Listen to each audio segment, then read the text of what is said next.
நல்ல நல்ல நிலம் பார்த்து நாமும் விதை விதைக்கணும். நாட்டு மக்கள் மனங்களிலே நாணயத்தை வளர்க்கணும். பள்ளி என்ற நிலங்களிலே கல்விதனை விதைக்கணும். பிள்ளைகளை சீர்திருத்தி பெரியவர்கள் ஆக்கணும். நல்ல நல்ல நிலம் பார்த்து.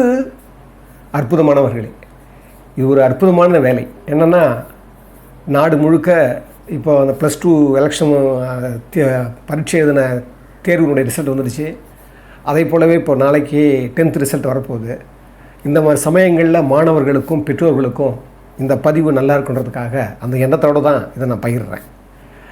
திரு எம்ஜிஆர் அவர்கள் இந்த பாருங்கள், இது வந்து உடுமலை நாராயண கவி அப்படின்னு ஒரு அற்புதமான ஒரு கவிஞர், அற்புதமான கவிஞர். அவர் எழுதினது, பள்ளி என்ற நிலங்களிலே கல்விதனை விதைக்கணும். கல்வி என்பதே கல்லுதல் அப்படிங்கிற வேர் சொல்லுந்து தான் வந்ததுன்னு சொல்லுவாங்க. கல்லுதல் என்றால் தோண்டுதல்னு பேர். அதாவது கல்வி என்றாலே தோண்டி எடுத்தல் என்று பெயர். அதுக்கு அதான் பொருள். அப்போ என்ன சொல்கிறாங்க, கல்வின்னு சொன்னால் தோண்டி எடுக்கப்படுவது. அதாவது வெளியில் இருக்கிறத வந்து உள்ளே திணிக்கிறது இல்லை, உள்ளே இருக்கிறத இந்த வெளிமுகமான அந்த அறிவு கொண்டு போய் அந்த ஒரு கடப்பாட்டில் போட்டு உடைச்சி எடுக்கிற மாதிரி இந்த வெளிமுகமான இந்த கல்வி என்ன பண்ணணும், உள்முகமான அந்த உறைஞ்சிருக்கு பாருங்கள், அந்த கல்வியை எடுத்து வெளியே கொண்டு வரணும். ஆனால் நம்ம என்ன பண்ணிட்டோம், உள்ளே அந்த ஒரு உலகம் இருக்கிறது, உள்ளே வந்து அந்த ஒரு பகுதி இருக்குது, நம்ம மறந்துட்டோம், அந்த வேர் சொல்லே மறந்துட்டோம். நான் நிறைய காலேஜுக்கு நிறைய கல்வி நிலையங்களுக்கு போகும்போது சொல்லுவேன், கல்விங்கிறத நான் ரெண்டாக பிரிப்பேன். கல் கூட்டல் வீன்னு சொல்லுவேன். கல் அப்படின்னா அது ரெண்டு அர்த்தம். கல்லுன்னு ஒரு அர்த்தம் இருக்குது. கல்லை கற்றுக்கோ, அது ஒரு வினைச்சொல்லாகவும் பயன்படும். ப்ளஸ் வீன்னு சொல்லுவேன். வீன்னா தமிழ் ஆகாயம்னு பேர், பறவைன்னு பேர். இந்த கல்லாக இருக்கிறத நீங்கள் கற்றுக்கிட்டீங்கன்னா, நீங்கள் அந்த கல்லுதல் தோண்டினீங்கன்னா அது வந்து ஒரு ஆகாயமாகிடுது. ஒரு பறவை போல் நீங்கள் வந்து ஆகாயத்தில் சிறகடிச்சு பறக்கலாம். அப்போ கல்வி என்பது ரொம்ப இன்றியமையாதது. அதனால தான் திரு எம்ஜிஆருடைய அந்த பாட்டுக்குடைய 2வது சரணத்தை வைப்பார். பார் முழுதும் மனித குல பண்பு தனை விதைத்து பாமரர்கள் நெஞ்சத்திலே பகுத்தறிவை வளர்த்து போர் முறையை கொண்டவர்க்கு நேர்முறையை விதைத்து சீர்வளர தினமும் நேசமதை வளர்த்து பெற்ற திருநாட்டினிலே பற்றுதனை விதைக்கணும். பற்றுதனை விதைத்து விட்டு நல்ல ஒற்றுமையை வளர்க்கணும். நல்ல கவனிங்க. பார் முழுதும் மனித குல பண்புதனை விதைத்து பாமரர்கள் நெஞ்சத்திலே பகுத்தறிவை வளர்த்து. இதுதான் கல்வியினுடைய நோக்கம். அதனால தான் ரஷ்கின் சொல்லுவார், திரு மகாத்மா காந்திஜி வந்து பெரிய மதித்தவர் திரு ரஷ்கின். அதை பற்றி கூட நிறைய பேசியிருக்கிறேன். அவர் சொல்லுவார், அந்த ஒரு தெரியாததை தெரிய வைக்கிறது இல்லை கல்வி, ஒழுக்கத்தை போதித்து ஒழுக வைப்பது தான் கல்வி அப்படின்வார். நம்ம என்ன பண்ணிட்டோம், இந்த வாழ்க்கையினுடைய பயிற்சியை கொடுக்கறது தான் கல்வி. ஆனால் நம்ம என்ன செஞ்சிட்டோம், இப்போ பாருங்களேன், இப்போ +2 பரீட்சை வந்த தேர்வுடைய ரிசல்ட் வந்தது. இதில் கிட்டத்தட்ட சில பெண் குழந்தைகள் அதிக மார்க் இல்லைன்னு சொல்லியே தற்கொலை பண்ணிக்கிட்டாங்க, தூக்கு போட்டு. ரொம்ப வருத்தப்பட்டேன் நான். அதாவது நீ தோத்தா கூட பரவாயில்ல, அதிகமான நாங்கள் நினைச்ச மார்க் ஒரு 3-4 பிள்ளைகள் அதை படிக்கிற போதே இதை சொல்கிறது கூட எனக்கு கஷ்டமாக இருந்தது. ஆனால் நான் என்ன சொல்ல வரேன், நாம் கல்வியை எடுத்துக்க என்ன ஆகணும், தன்னம்பிக்கை வளரணும். நம்ம என்ன பண்ணிட்டோம், வெறும் சக்கையான கல்வியை கொடுத்து பழகப்படுத்தோம். பாருங்களேன், இப்போ பாருங்கள், நம்ம தமிழ்நாட்டில் கிட்டத்தட்ட 7500 மேல்நிலை கல்லூரி மேல்நிலை பள்ளிகள் இருக்குது. கிட்டத்தட்ட நீங்கள் அதில் பாருங்களேன், ஒரு 3500 ஒரு 2500 பள்ளிக்கூடங்களில் அந்த கல்வி நிலையங்கள் வந்து 100க்கு 100 மார்க்கு 100க்கு 100 பேர் பாஸ் பண்ணியிருக்காங்க. அதுலேயும் பார்த்தீங்கன்னா ஒரு 350 அரசு பள்ளிகள் 100க்கு 100 பாஸ் பண்ண வச்சுருக்காங்க. நீங்கள் இன்னும் சொல்ல போனால் 94% மொத்த விகிதம், தேர்வு விகிதம். அதில் பாருங்கள், கிட்டத்தட்ட 96% பெண்களே அதிகமாக வாங்கியிருக்கிறாங்க. சென்ற ஆண்டை விட இப்போ 4% அதிகமாக இருக்க, 4% அதிகமாக தேர்வு பெற்றுக்கிறாங்க. ஆனால் இவ்வளவு இருந்து கூட பாருங்களேன், நம்ம ஏன் வந்து இப்படி ஒரு மனநிலை வரணும்? பொதுவாக என்ன சொல்லுவாங்க, கல்வி என்பது மன ஆக்கத்துக்கு மன ஊக்கத்துக்கு பயன்படணும்னு சொல்லுவாங்க. அது ஒரு மன ஊக்கி. அது கல்வி வாழ்க்கையில் நீங்கள் சிறகடித்து பறக்கணுன்றதுக்காகவே பண்ணது. அதனால தான் நீங்கள் நம்ம என்ன பண்ணி அதெல்லாம் நம்ம மறந்துடுறோம். இங்கே பாருங்கள், இன்றைக்கி கூட சிறையில் 125 பேர் எழுதியிருக்கிறாங்க +2, அதில் 115 பேர் பாஸ் பண்ணியிருக்காங்க, 10 பேர் தான் ஃபெயிலாக இருக்கிறாங்க. அது மாதிரி ஒரு 5100 பேர் மாற்றுத்திறனாளிகள். அவங்க பாருங்கள், அந்த மாற்றுத்திறனாளிகள் 5100 பேரில் கிட்டத்தட்ட 5010 பேர் பாஸ் பண்ணிட்டாங்க. அப்போ என்னென்னா எல்லாரும் இந்த கல்வியில் தேர்வு பெறதுக்கு ரொம்ப ஒரு நல்ல ஒரு விகிதாச்சாரத்தை கொண்டு வந்துடுறாங்க. ஆனால் வாழ்க்கையில் தோத்துடுறாங்க. என்ன காரணம்னா, நாம் கல்வியினுடைய அடிப்படை வேறு என்ன அப்படின்னா ஒழுக்கமும் சத்தியமும் அன்பும் இருக்கணும். அதனால தான் எனக்கு ஒரு நினைவு வருது. 1931 மகாத்மா காந்திஜி இங்கிலாந்துக்கு போகிறாரு, 2வது வட்டமேஜை மாநாடு. இதை படித்தவங்களுக்கு தெரியும். அங்கே போகும்போது மாண்டிசோரின்னு சொல்லி ஒரு பயிற்சி கல்லூரிக்கு போகிறாரு. அந்த மேடம் என்ன சொல்கிறாங்க, மாண்டிசோரியில் இருக்கிற அந்த மேடம் என்ன பண்ணுற, பயிற்சி கல்லூரியுடைய மேடம் என்ன பண்ணுறாங்க, வரவேற்கிறாங்க மகாத்மா காந்தி. எப்படி தெரியுமா அறிவுப்படுத்துகிறாங்க, இவர் ஒரு உலக நாகரிகத்துக்கும் குழந்தைகளை பற்றியுமே அதிக அக்கறை கொண்ட இந்த மாதிரி ஒரு மகாத்மா இவர்னு சொல்லி அந்த வட்டமேஜை மாநாடுக்கு போனவர் அந்த நிகழ்ச்சிக்கு போகும்போது அவங்க அறிவுப்படுத்துகிறாங்க. குழந்தைகள் மத்தியில் பேசுகிறாரு. என்ன அற்புதமான ஸ்பீச் தெரியுமா. அதெல்லாம் நான் படிக்கிற போது அப்பப்போ அண்டர்லைன் பண்ணி வச்சுருந்தேன். அதெல்லாம் இப்போ எனக்கு உதவுது. அவர் சொல்லுவார், இந்த குழந்தைகளை பார்க்குற போது இயேசுநாதர் சொன்ன ஒரு வாக்கியம் எனக்கு நினைவுறுகிறதுன்னு சொல்லுவார். அவர் சொல்லுவார், ஞானம் குழந்தைகளின் வாயிலிருந்து பிறக்கிறது அப்படின்னு இயேசுநாதர் சொன்னதை அங்கே அவர் கோட் பண்ணுறார் மகாத்மா காந்திஜி. இயேசுநாதர் சொன்ன அற்புதமான உண்மைகளில் மிக தலையாய உண்மையானது ஞானம் குழந்தைகளின் வாயிலிருந்து பிறக்கிறது அப்படின்றார். ஆனால் குழந்தை என்பது மனிதனின் தந்தை என்பார் ஒரு அறிஞர்.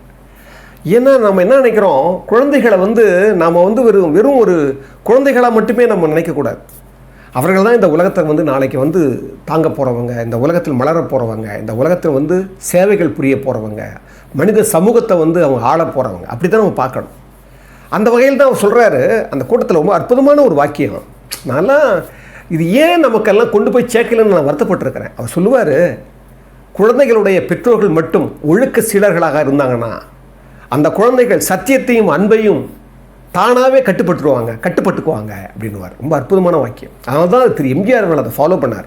அவருடைய பாடலில் பார்த்தீங்கன்னா, நல்ல பேரை வாங்க வேண்டும் பிள்ளைகளே, நம் நாடு என்னும் தோட்டத்திலே நாளை மலரும் முல்லைகளே, நல்ல அது சொல்லுவார், பாலூட்டும் அன்னை அவள் நடமாடும் தெய்வம், அறிவூட்டும் தந்தை நேர் வழி காட்டும் தலைவன், துணையாக கொண்டு நீ நடை போடு இன்று, உருவாகும் நல்ல எதிர்காலம் ஒன்று, உருவாகும் நல்ல எதிர்காலம் ஒன்று, நல்ல பேரை வாங்க வேண்டும் பிள்ளைகளே.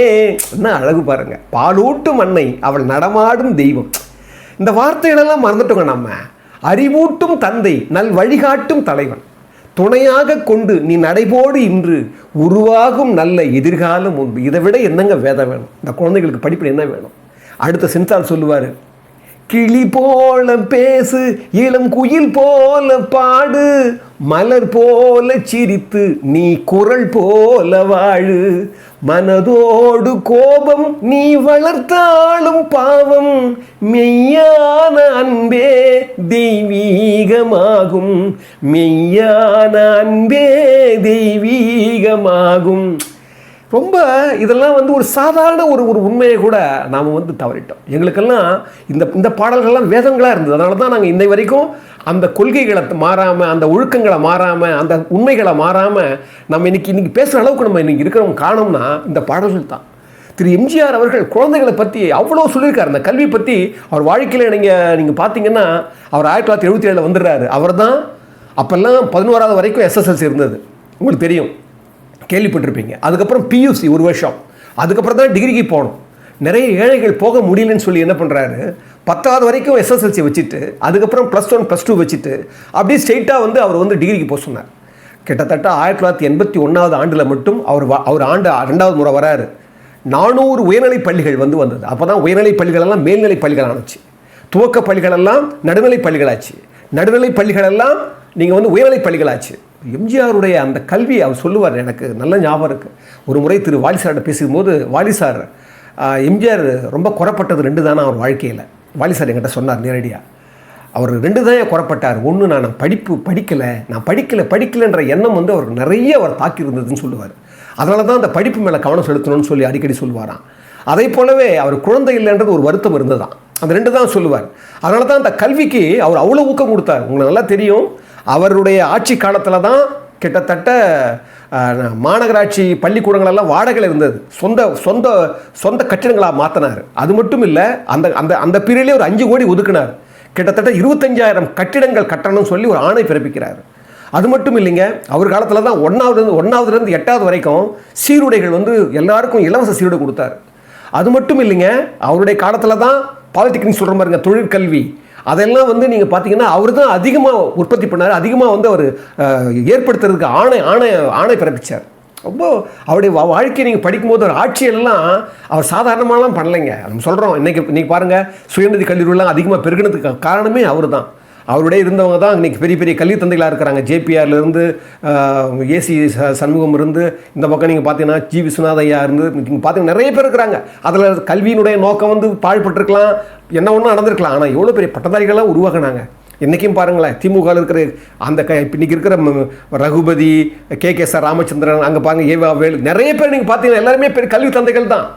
பரவாயில்ல, அது நோக்கமே என்ன ஒன்றா இருந்தால் கூட நிறைய பட்டதாரிகளை உருவாக்குற ஒரு நிலையமாக அது பயன்படுது. அதை நம்ம வரவேற்கணும். அதுக்கெல்லாம் காரணம் திரு எம்ஜிஆர் அவர்கள். நான் ஏன் வந்து திருப்பி எம்ஜிஆர் சொல்கிறேன்னா, எம்ஜிஆர் பாருங்கள், அவர் வந்து அவருடைய வரலாறை நீங்கள் படிக்கும்போது எனக்கு மகாத்மா காந்திஜியையும் திரு எம்ஜிஆர் அவர்களையும் ஒன்றுபடித்தான் பார்க்க வேண்டாங்க. எதனா ஒரு நிகழ்ச்சி வந்ததுன்னா 2 பேரும் என்னென்ன சொல்லியிருக்காங்கன்னு எனக்கு தோணுது. பாருங்களேன், இப்போ நம்ம தஞ்சாவூரில் தமிழ் பல்கலைக்கழகம் இருக்குது. அது எப்படி உருவாச்சு தெரியுங்களா? அந்த தமிழ் பல்கலைக்கழகம் உருவான காரணமே, ஒரு முறை வந்து திரு கா ராசாராம் அவர் வந்து இங்கே தமிழ்நாடு எம்பிஆருடைய அமைச்சரவைகளுக்குள்ள ஒரு அவைத்தலைவராக இருக்கிறாரு. அந்த பீரியடில் கியாப்பை விஸ்வநாதன் சொல்லி முத்தமிழ் காவலர்னு சொல்லுவாங்க. அவர் எப்படின்னா 1938 இந்திய எதிர்ப்பு போராட்டம் பண்ணவர், ஒரு முத்தமிழ் காவலர்னு சொல்லுவாங்க. அவர் வந்து அப்படிப்பட்ட ஒரு அறிஞர், தமிழறிஞர் அவர். அது மட்டும் இல்லை, அவர் திருச்சியில் வந்து அரசு உடைமை ஆக்கப்படுறதுக்கு முன்னாலேயே ஒரு மின் நிலையமே அவருடைய பராமரிப்பில் அவருடைய பொறுப்பில் தான் இருந்தது தான். அப்போ வந்து அரசுடைமை ஆக்கின உடனே அதை எல்லா கணக்கு வழக்குகளையும் மொத்தமாக கொடுத்துட்டு வெளியே வராராம். அந்த திருச்சியினுடைய மின் நிலையத்துக்கு வெளியே வந்த ரிக்ஷாவை கூப்பிட்றாராம்.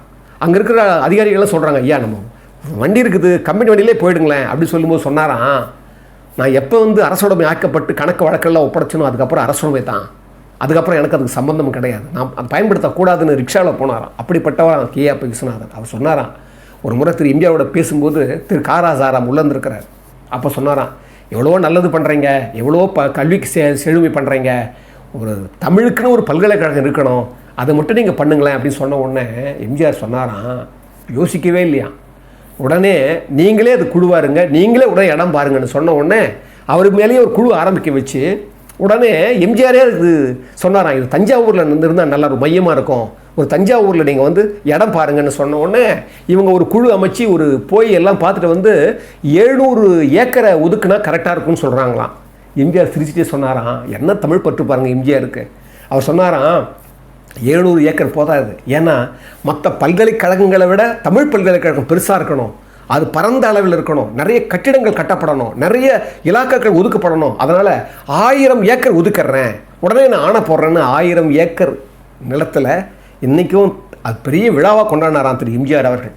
தஞ்சையில் தமிழ் பல்கலைக்கழகம் மட்டும் இல்லைங்க, கொடைக்கானலில் மகளிர் பல்கலைக்கழகம், அது பாருங்கள், அன்னை தெரசா அவங்களாலேயே கொண்டாந்து அவங்களையே வரவழைச்சி அவங்க மூலமாகவே அது திறக்க வச்சு அந்த அன்னை தெரசா மகளிர் பல்கலைக்கழகம்னு அதுக்கே பேர் வச்சு திரு எம்ஜிஆர் அவர்கள் இந்த தமிழுக்கும் இந்த கல்விக்கும் எவ்வளவோ தொண்டாற்றியிருக்கிறார். நான் அதனால தான் திருப்பி சொல்கிறேன், ஏன்னா நல்லவர்களை நாம் நினைவுக்கு திருப்பி கொண்டு வரணும், அந்த பண்புகளை அந்த ஒழுக்கங்களை பண்ணணும். நீ பாருங்களேன், இன்றைக்கி 2-3 செய்திகள் மட்டும் பரிமாறிக்கிறேன். இன்றைக்கி பாருங்கள், இன்னைக்கு 21ஆம் நூற்றாண்டில் நம்ம இவ்வளோ தூரம் வந்துட்டுருக்குறோம். இப்போ கேள்விப்படுற விஷயங்கள்லாம் பார்த்திங்கன்னா, இப்போ சென்ற ஒரு சில நாட்களுக்கு முன்னால் ஆரியா அப்படின்னு சொல்லி ஒரு மேயர், திருவனந்தபுரத்தில் சின்ன ஒரு பெண் மேயர், ரொம்ப சிறு வயதிலே மேயர் ஆனவங்க, அவங்களுடைய ஹஸ்பண்ட் பேரோட ராஜேந்திரன் நினைக்கிறேன், அவர் ஆளுங்கட்சி எம்எல்ஏ.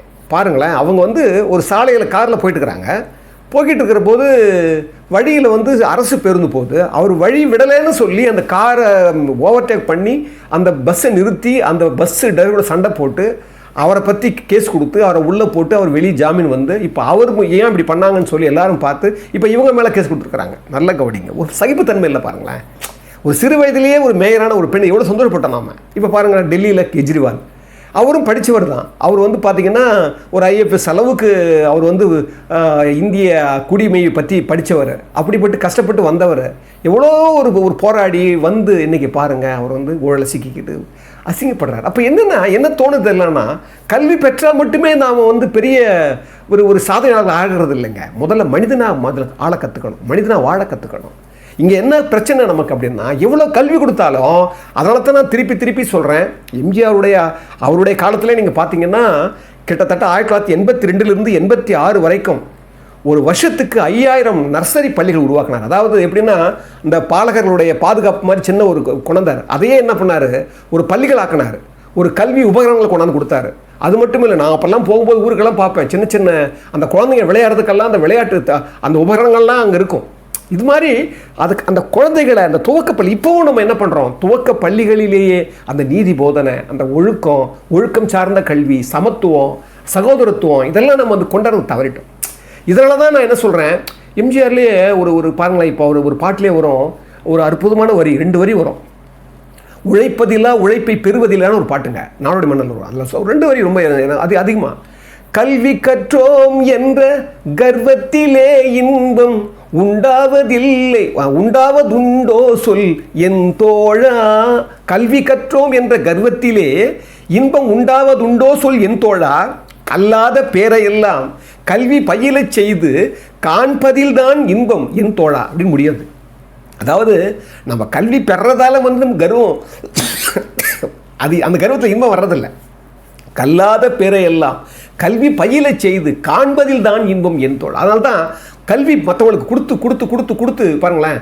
இப்போ சமீபத்தில் ஒரு 2 நிகழ்ச்சி ரொம்ப தாக்குச்சு. அது ஒரு நிகழ்ச்சி என்னென்னா, உங்களுக்கு ஆகஸ்ட் 9 போன வருஷத்தில் ஆகஸ்ட் 9 நாங்குநேரியில் உங்களுக்கு தெரியும், ஒரு சின்னதுரன்னு ஒரு தாழ்த்தப்பட்ட இனத்தை சேர்ந்தவனை, ஒரு முன்னேறிய வகுப்பை சேர்ந்தவங்க, அவங்க பாருங்கள், அவங்க கொண்டு போய் இரவில் வந்து ஒரு சாதி வன்மத்தில் அந்த பையனையும் அந்த தம்பியையும் அவருடைய சகோதரியையும் வந்து வெட்டுறாங்க. அந்த பசங்க தான் இத்தனைக்கு வெட்டுறாங்க, சாதி வன்மம்.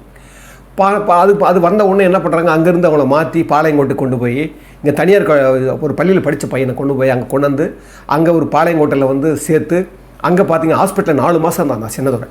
இதில் ஒரு பெரிய விஷயம் என்னென்னா, அந்த பாளையங்கோட்டையினுடைய அரசு உதவி பெறுகிற பள்ளியினுடைய வாத்தியாருங்கள்லாம், அந்த ஆசிரியர்கள்லாம் போய் அந்த பள்ளிக்கூடத்துலேயே போய் அவனுக்கு பாடம் போதிச்சாங்க. இன்றைக்கி அந்த தம்பி வந்து 469 மார்க் எடுத்திருக்கிறான். அவங்க அம்மா எல்லாம் அவ்வளோ சந்தோஷப்படுறாங்க.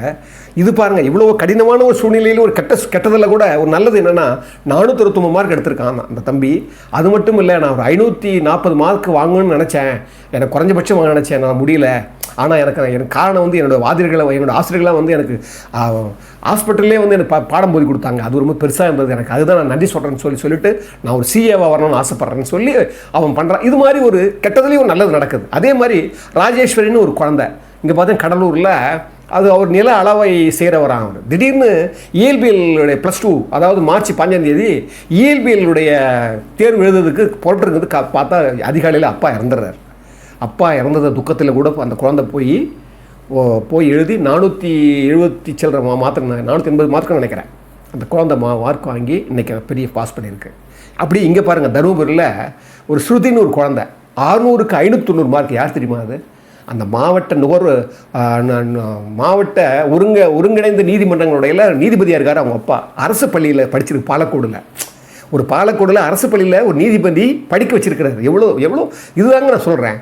நம்ம வந்து பள்ளிகளிலே நம்ம வந்து wisdom is not finally tested by the ஸ்கூல்ஸ்னுவார் வால்ட் விட்மேன். அதாவது ஞானம் என்பது பள்ளிகளில் வரையறுக்கப்படுவது கிடையாது, அறிவு என்பது பள்ளிகளில் வரையறுக்காது. அங்கே ஒரு கல்விங்கிறத நீ எங்கே ஒன்றா படிக்கலாம். ஆனால் அதுக்கு அந்த குழந்தை இன்றைக்கி 590 மார்க் பார்த்தீங்கன்னா மாவட்டத்திலே சிறப்பிடம் பெற்றிருக்குது அந்த குழந்தை. அதுக்கிட்ட கேட்குறாங்க, எப்படிம்மா நீ படித்தேன்னா, பாருங்கள், நான் அன்னன்னைக்கு பாடத்தை அன்னன்னைக்கே படிச்சிருவேன். 2வது வாத்தியாருங்க என்னென்ன வழிகாட்டுறாங்களோ அந்த வழிகாட்டுதலே நான் போயிட்டு இருந்தேன். சிறப்பு நான் ஒரு வகுப்பு நான் போனதே கிடையாது. இரவில் வெகு நேரம் நான் கண் முழிச்சு படித்ததே கிடையாது. இது 4 இருந்தாவே போதுங்க அந்த குழந்தை. இது பாருங்கள், இன்றைக்கி அதே போலவே நிவேத்தான்னு ஒரு திருநங்கை, அது பாருங்கள், அதுவும் வந்து ஒரு பாஸ் பண்ணி இன்றைக்கி முதல்வர்கிட்ட போயிட்டாங்க, போய் அது பரிசு வாங்குது. இதெல்லாம் நம்ம பார்க்கும்போது என்ன தோணுதுன்னா, நல்ல கல்வியை கொடுக்குறோம், நல்ல ஒரு நிலையை கொடுக்குறோம். நீங்கள் பார்த்தீங்கன்னா இன்றைக்கெல்லாம் பார்த்தீங்கன்னா இந்த கஞ்சான்னு சொல்கிறத பார்த்தீங்கன்னா வாத்தியாரெலாம் பயப்படுறதா செய்தி படிக்கிறோம். பாருங்கள், கமரக்கட்டு, கல்கண்டு, கடலை மிட்டாய் மாதிரி இப்போ கஞ்சா வந்து எல்லா இடத்துலையும் கிடைக்குதுன்னு சொல்கிறாங்க. அது வந்து அது உண்மையும் கூட. நான் நிறைய விசாரித்தேன். இப்போ கூட சமீபத்தில் ஊருக்கு போகும்போது விசாரிக்கும் போது எங்களுடைய அண்ணா பையன் ஒருத்தர் வந்து போலீஸாக இருக்கார். அவர் விசாரிக்கும் போது சொன்னார், ரொம்ப ரொம்ப கஷ்டமாக தான் இருந்தது. இந்த மாதிரி நிலையில் கூட இந்த மாதிரி ஒரு தேர்வு நம்ம வந்து கொண்டிருக்கிறோம். அது மட்டும் இல்லைங்க, பார்த்திங்கன்னா பிப்ரவரி மாதம் சென்னையிலே 13 பள்ளிக்கூடங்களில் வெடிகுண்டு புரளி பெரிய பிரச்சனை, பரபரப்பை ஏற்படுத்தி அதன் மூலமாகவும் கல்வி வந்து கெடுது. அப்படியே பார்த்திங்கன்னா கல்கட்டாவில் மார்ச் மாதம் அங்கே பார்த்திங்கன்னா கல்கட்டாவில் கிட்டத்தட்ட 200 பள்ளிகளில் வந்து இதே மாதிரி ஒரு புரளி அங்கே பிரச்சனையாச்சு.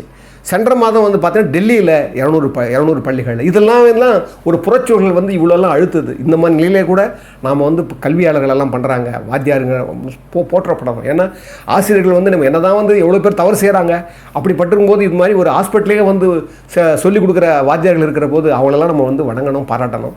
அதே போலவே கல்விக்கண் பிறந்தவர் காமராஜர்னு சொல்லுவாங்க. அதே மாதிரி அந்த கல்விக்கண்ணை வெற்றி கண்ணாக மாற்றினவர் திரு எம்ஜிஆர் அவர்கள். அதனால தான் நான் வந்து காமராஜருடைய காலத்தில் அந்த கல்வி வந்து அந்த ஊருக்கு அந்த கல்விகள் வந்து பரவலாக்கப்படலைன்னா ரொம்ப கடினமாக போயிருக்கும். அது அவருக்கு வந்து நன்றி சொல்ல தான் தீரணும். அதுக்கப்புறம் திரு எம்ஜிஆர் அவர்கள் ஏழைகளுக்கெல்லாம் அந்த கல்வி கொண்டு போய் சேர்க்கணும்னு பாடுபட்டார். அதனால தான் நான் வந்து அவருடைய பாடல்களே சொல்லுவார். ஒரு அற்புதமான பாட்டோட தான் முடிக்கணும். ஏன்னா எம்ஜிஆர் சொல்லுவார், நல்ல நல்ல பிள்ளைகளை நம்பி இந்த நாடே இருக்குது தம்பி, சின்னஞ்சிறு கைகளை நம்பி ஒரு சரித்திரம் இருக்குது தம்பி, நல்ல நல்ல பிள்ளைகளை நம்பி. வாலிசர் பாட்டு சொல்லுவார், தவறு என்பது தவறி செய்வது, தப்பு என்பது தெரிந்து செய்வது, தவறு செய்தவன் திருந்த பார்க்கணும், தப்பு செய்தவன் வருந்தியாகணும். இது மாதிரி சொல்லுவார். அப்போ சொல்லுவார், அன்னையிடம் நீ அன்பை வாங்கலாம், தந்தையிடம் நீ அறிவை வாங்கலாம், இரண்டும் இருந்தால் பேரை வாங்கலாம், பேரை வாங்கினால் ஊரை வாங்கலாம், நல்ல பேரை வாங்கினால் ஊரை வாங்கலாம், நல்ல நல்ல பிள்ளைகளை நம்பி இந்த நாடே இருக்குது தம்பி. எம்ஜிஆர் வந்து நாம் இதோட பதிவு பண்ணுறதுலையோ பேசுறதுலையோ மட்டும் முக்கியம் இல்லைங்க. இதை உலகமெல்லாம் பரப்பணும். வளர தலைமுறைக்கு இந்த பொறுமையும், இந்த அன்பையும், இந்த கனிவையும், இந்த கருணையையும், இந்த கலைப்பண்பையும் அவங்களுக்கு வந்து கொஞ்சமாவது அவங்கள யோசிக்க வச்சு தர்மமே இல்லாத ஒரு உலகத்தில் தர்மத்தை மறுபடியும் செழிக்க வைக்கிறதுக்கு நம்ம பாடுபடணும். வேறு வழி இல்லை. நமக்கு நல்ல செயல்களும் நல்ல எண்ணங்களும் நல்ல அந்த முறைகளும் தான் நம்மளை வந்து நம்ம சமுதாயத்தை மேலே கொண்டு போவோமே தவிர நம்ம வேறு வழியே இல்லை. அதுக்கு தான் இந்த வழியை நான் பயன்படுத்துகிறேன். அதனால் எப்படி வந்து ஒரு யாகத்துக்கு நெய் முக்கியமாக இருக்குதோ அதே போல் அந்த யாகத்தீக்கு ஒரு நெய் முக்கியமாக இருக்கிற மாதிரி இந்த தமிழ் தீக்கு எங்களுக்கு கொஞ்சம் பொருளாதார உதவியும் தேவைப்படுது. உங்களுக்குள்ளே ஏதாவது உங்களுக்கு உதவக்கூடிய நிலையில் நீங்கள் இருந்தீங்கன்னா இதை வந்து நீங்கள் கண்டிப்பாக எங்களுக்கு உதவணும்னு வேண்டி கேட்டுக்கிட்டு இதை நிறைய பேருக்கு ஷேர் பண்ணுங்கள். முடிச்சு நல்லா இருந்தால் லைக் பண்ணுங்கள். முடிந்தால் கமெண்ட்ஸ் போடுங்க. நாங்கள் எல்லா கமெண்ட்ஸும் நாங்கள் பார்க்குறோம். இது நான் மட்டும் இல்லை, உலகத்துக்கு எல்லோரும் பார்ப்பாங்க. இது மேலும் மேலும் வளர்கிறதுக்கு நீங்கள் தான் துணையாக இருக்கிறீங்க, நீங்கள் தான் அன்பாக இருக்கிறீங்க. உங்களை எல்லோரையும் நான் மீண்டும் வணங்குவதில் பெருமை கொள்கிறேன்.